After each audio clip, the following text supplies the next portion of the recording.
everyone, welcome to another episode of Book Chats. Today I'm going a little off of my normal reading habits. I tend to read fiction, usually kind of fluffier fiction. And today I have some memoirs. And all of these memoirs have in common that the people in them had hardships that they overcame.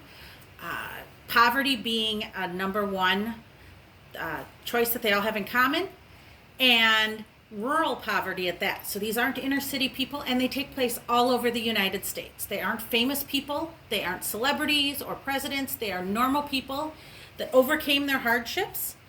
Another issue that they all have in common is little to no education or sporadic education, varying education, that they all had to overcome in order to succeed in their chosen professions.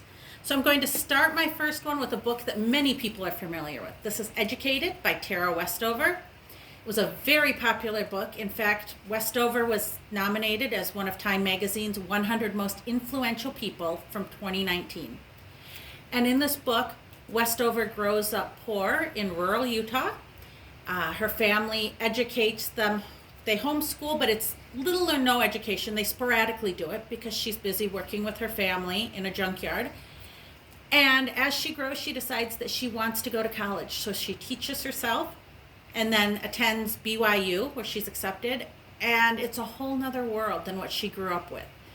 And so she has a lot of challenges from that. She goes on to actually get a PhD from Cambridge in history. But this book chronicles her life from her earliest memories all the way through that PhD.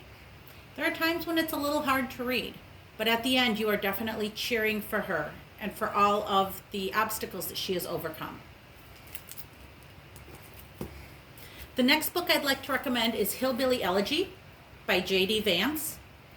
This was a more difficult read because it definitely felt as though it were coming more from an anger and disappointed point of view. J.D. Vance grew up in Ohio because, as he explains in the book, many of the Appalachian people, when they lost their jobs in mines or in the tobacco fields, moved up to Ohio to work in factories. Unfortunately, some of those factories went out of business as well, and now you had a displaced group of people with different culture than what the people in Ohio had. It seemed like a very struggled type of living, and he alternates between his perspective of his personal experience and then his perspective of the culture that he grew up in and all of the struggles that they had. So it definitely didn't have the same feel-good feeling, but at the end he does seem to overcome it, and again he gets a wonderful education. My third book is The Sound of Gravel, and this one is by Ruth Wariner. This one takes place in the Southwest, so Texas, even down to the Mexico border. And this one was definitely the most emotionally intense. She lived a very difficult life, and there were parts that I had to put the book down and walk away, but I definitely came back to it because you had to find out how it happened. My only complaint is I wish the epilogue were longer, because the final chapter is, of course, the getting out of a situation. But in the epilogue, she lists so many other obstacles that she overcame. And I would love to have found out more of those. I actually hope there's a sequel, because I would love to learn how she overcame some of the educational objects that she had to do, as well as raise her siblings. And she mentions just briefly that there were some hard times in there. I would love to read that about her and how she overcame them. And then my final book is Hill Women by Cassie Chambers. This was the book that started it all off for me. I read this book earlier in the summer and loved it. Cassie Chambers writes about rural Appalachia as well, but where J.D. Vance's book came across as angry and disappointed, hers is nothing but love. She dedicates this book to all of the strong women she knew in Appalachia. Her aunts, her grandmother, her own mother. She talks about how they held their communities together and how they helped raise her up, and how she achieved much more than many of her classmates and even her family members did by going off to college.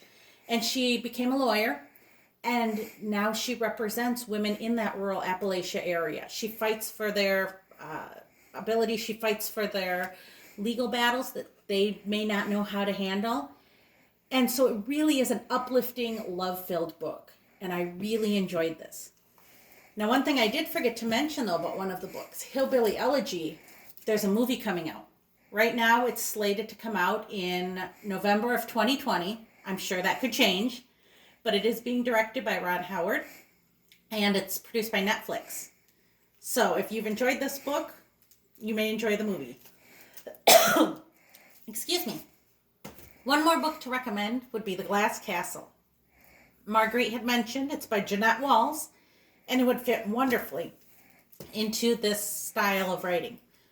So if you've read any of these, or if you have any other recommendations I may enjoy, please go ahead and come on in, talk to us, put it on Facebook, or we have a Twitter site. Or we don't have a Twitter site. But come on in and talk to us, and we would love to hear your opinions on all of this. Have a wonderful week.